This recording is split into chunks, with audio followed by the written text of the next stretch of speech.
अगले चुनाव में जो प्रत्याशी बन सकते हैं ऐसे बाबा रविंद्र दास जी,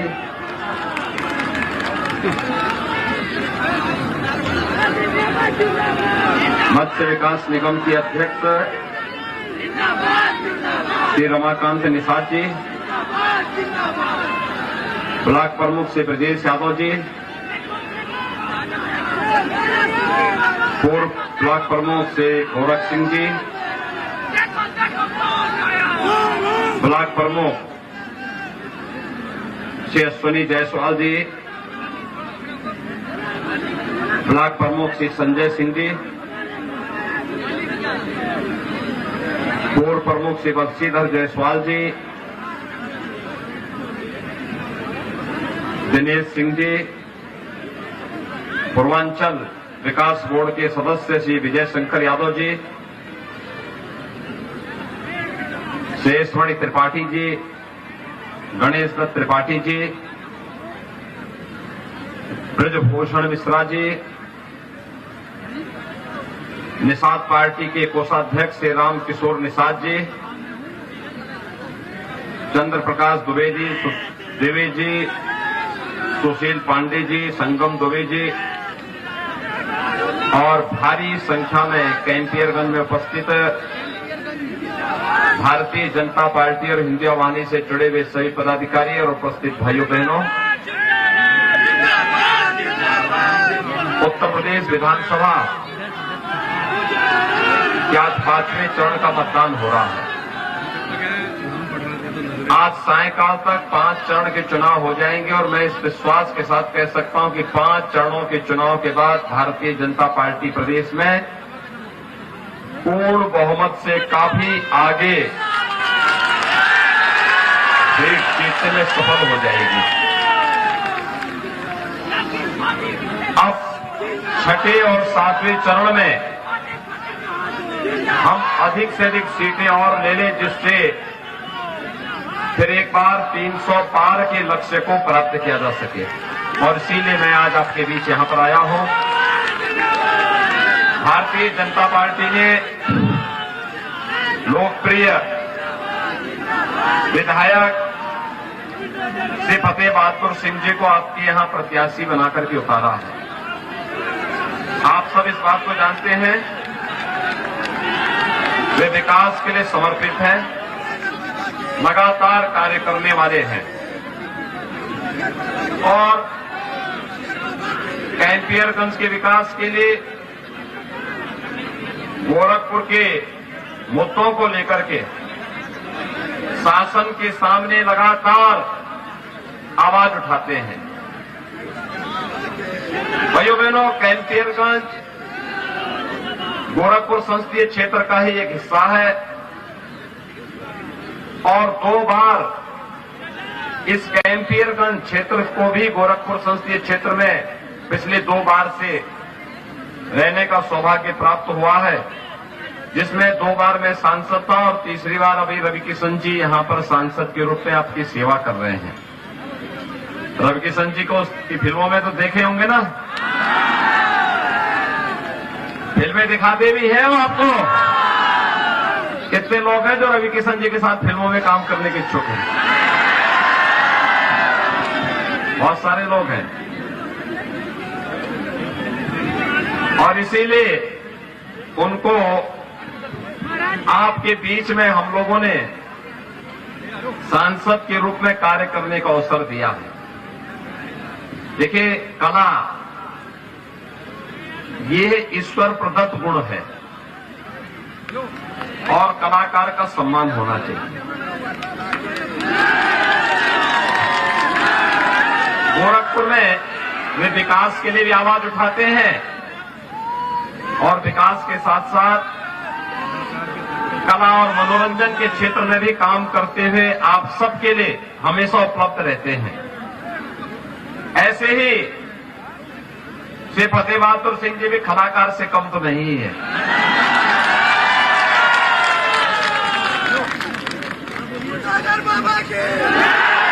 और मैं इसीलिए आज आपके पास आया हूं। देखिए, फतेह बहादुर सिंह जी चुनाव जीतेंगे, इसमें कोई संदेह नहीं है।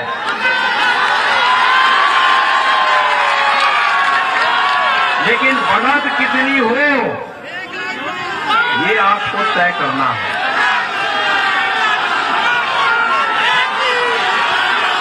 और इसीलिए आज मैं विशेष रूप से कैंपियरगंज में आया हूं। भाइयों बहनों, आप मुझे बताइए 2017 के पहले बिजली मिलती थी? आज तो आती होगी ना। मुझे एक बात बताओ, जो लोग जब सत्ता में थे तब बिजली नहीं दे सकते थे, क्या राशन मिलता था? क्या था?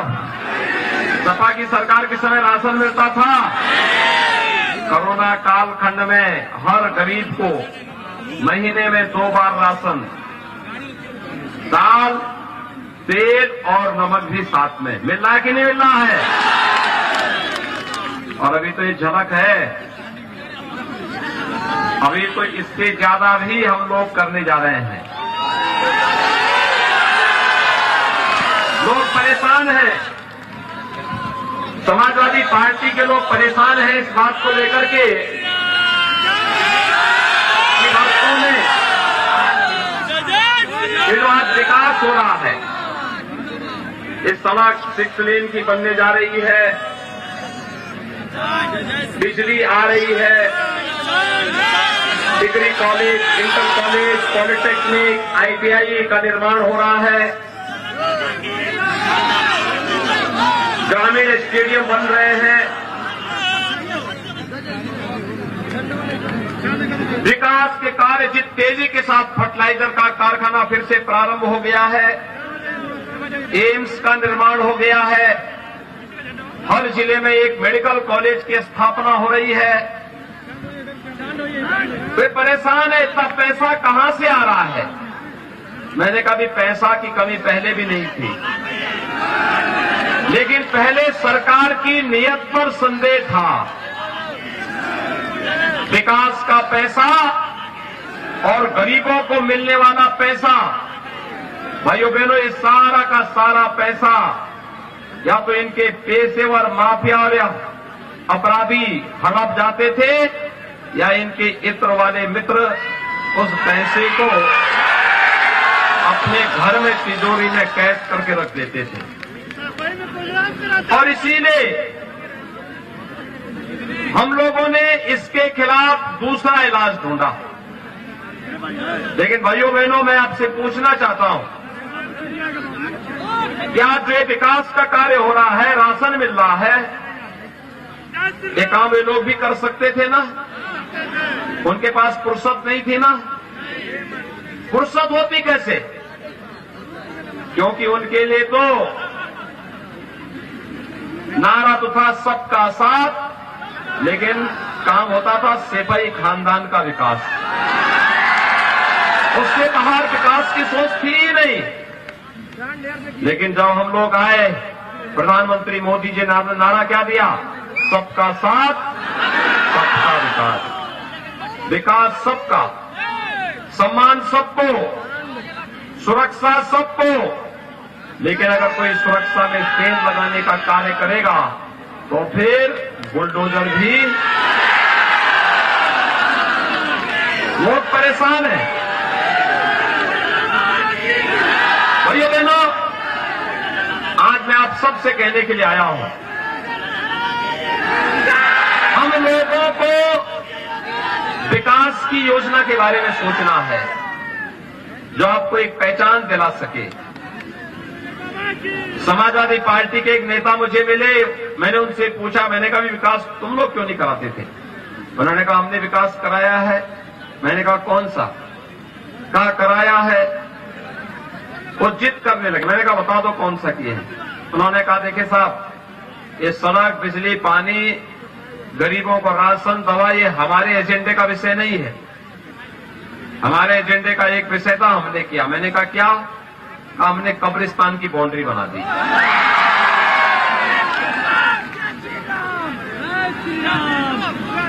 आप मुझे एक बात बताओ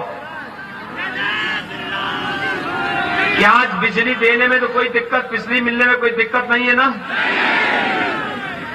बिना भेदभाव के मिल रही है ना? सबको बिजली, पर्याप्त बिजली है ना? क्या पहले भी ऐसे होता था? पहले ईद और मुहर्रम पे बिजली आती थी, लेकिन होली और दीपावली में बिजली नहीं आती थी। क्या सच है ये? ऐसे ही दवा के लिए भी होता था, राशन के लिए भी होता था। वैक्सीन कितने लोगों ने लगा लिया? कोरोना का वैक्सीन आप सबने लगा लिया। एक कोरोना के खिलाफ देश की लड़ाई का प्रतीक है। और भाइयों बहनों, जो लोग नहीं चाहते थे कि कोरोना में भारत की विजय हो, जो लोग गरीबों को और कोरोना फैला करके मानवता को मारना चाहते थे, वो लोग कोरोना की वैक्सीन का विरोध कर रहे थे। मुझे बताइए, ये वैक्सीन का पैसा तो नहीं लगा? सब फ्री में मिला है ना? अगर सपा बसपा की सरकार होती तो पूरी वैक्सीन बिक जाती बाजार में, किसी गरीब और किसी नागरिक को मिलती नहीं, ब्लैक हो जाती। और इसीलिए हम लोग आए हैं। आज योजनाओं का लाभ दिया जा रहा है, विकास के बड़े बड़े प्रोजेक्ट आ रहे हैं, सबको सुरक्षा, सबको सम्मान, इस भाव के साथ कार्य भी हो रहा है। और उस भाव के साथ कार्य करते हुए जब विधानसभा का चुनाव चल रहा है, जो प्रचंड आंधी भारतीय जनता पार्टी के समर्थन में पूरे प्रदेश के अंदर देखने को मिला है, मैं कह सकता हूं, विश्वास के साथ कह सकता हूं कि 10 मार्च को जब परिणाम आएंगे, भारतीय जनता पार्टी एक बार फिर एक बार 300 पार का लक्ष्य प्राप्त करेगी, अपनी सरकार बनेगी। और ऐसा नहीं कि ये विपक्षी दलों को जानकारी में न हो। विपक्षी दलों के तमाम नेताओं ने अभी से भागने के लिए अपनी बुकिंग शुरू कर दी है। कोई 10 मार्च का, कोई 11 मार्च का बना दिए हैं। और यहां पे तो मैंने सुना है कि सपा की प्रत्याशी तो न पहले चुनाव के पहले दिखाई देती थी क्या, और चुनाव के बाद भी नहीं दिखाई देंगी। देखो, जो सुख दुख में सहभागी बने वही आपका सच्चा प्रतिनिधि है। देश तो अवसरवादी है। देखो, रवि किशन जी तो यहां पर रहते हैं ना, आते हैं ना, फिल्मों में काम करेंगे। एक फिल्म सिटी हम लोग बना रहे हैं लखनऊ में, अपने नोएडा में, और उसके बाद फिर यहां का भी नंबर आएगा। लेकिन भाइयों बहनों, आप सबसे मैं अपील करूंगा, वे लोग परेशान हैं कि आखिर इतना पैसा कहां से आया है। मैंने उनको कहा, मैंने कहा भी देखो, हमारे पास एक यंत्र है, वह हाईवे भी बनाता है और माफियाओं को भी कायदे से लेकर के चलता है। और इसीलिए बुलडोजर की आहट से वे लोग घबराए हुए हैं। अभी से टिकट बुक करा रहे, भगदड़ मची हुई है। भागने की फिराक में, जिसके पास साधन है वह इंग्लैंड भाग रहा है, जिसके पास साधन नहीं है वह नेपाल भागने की फिराक में है, लेकिन नेपाल जाने नहीं देंगे। भाइयों बहनों, इसलिए निश्चिंत होकर के चुनाव में भाग लीजिए। भारतीय जनता पार्टी, अपना दल और निषाद पार्टी मिलकर के चुनाव में है, और इसलिए मेरी आप सबसे अपील है। देखिए, भगवान राम और निषाद राज की मित्रता तो त्रेता युग से चली आ रही है ना? मानते हैं ना? क्या निषाद राज ने रामद्रोहियों के साथ हाथ मिलाया था क्या? किसके साथ राम हाथ मिलाया था? भगवान राम का। भगवान राम का काज कौन कर रहा है? हम ही लोग कर रहे हैं। अयोध्या में भव्य राम का मंदिर बन रहा है ना? निश्चिंत है ना कि मंदिर बन रहा है? कोई संदेह तो नहीं है? क्या ये काम सपा बसपा के लोग कराते? कोई उम्मीद करते हैं? ये काम हम ही लोग कराएंगे, करा भी रहे हैं, कराएंगे भी। और इसीलिए आज आपके पास आए हैं कि भाइयों बहनों, निषाद राज का भव्य स्मारक हम लोग श्रृंगवेरपुर में बना रहे हैं। श्रृंगवेरपुर में भगवान राम और निषाद राज की मिलन का एक भव्य प्रतिमा बन रही है और इसीलिए मैं आप सबसे अपील करूंगा, अब भाषण का समय नहीं है। मैं केवल आपसे एक बात कहूंगा, 10 मार्च के बाद हमने तय किया कि अभी राशन मिल रहा है। 10 मार्च के बाद हर होली और दीपावली को उज्ज्वला गैस लाभार्थियों को फ्री में रसोई गैस के सिलेंडर भी मिलेंगे। 7 साल से ऊपर की जितनी भी माताएं बहनें होंगी, परिवहन निगम की बस में उनको फ्री में यात्रा की सुविधा देंगे। बेटी की शादी के लिए अब तक अनुदान की राशि 51,000 है, इसको बढ़ाकर के 1 लाख करने का प्रस्ताव है हमारा। हर परिवार के एक नौजवान को नौकरी या रोजगार अथवा स्वतः रोजगार देंगे और 1 करोड़ नौजवान को वर्तमान में टैबलेट और स्मार्टफोन दे रहे हैं। आने वाले समय में समाजवादी पार्टी ने कंप्लेंट की है, ये नौजवानों को नहीं मिलना चाहिए। हमने तय किया है 10 मार्च के बाद इसको 2 करोड़ करेंगे और डिजिटल एक्सेस फ्री में करेंगे। सभी लोग सहमत हैं कि फतेह बहादुर सिंह को यहां पे भारी बहुमत से विजयी बना के भेजेंगे, पिछली बार से ज्यादा वोटों से। दोनों हाथ ला करके मेरे साथ बोलेंगे, पुल के ऊपर भी जो लोग खड़े हुए लोग भी दोनों हाथ ला करके मेरे साथ बोलेंगे। भाइयों बहनों, इसकी पहली शर्त होगी चुनाव के दिन 3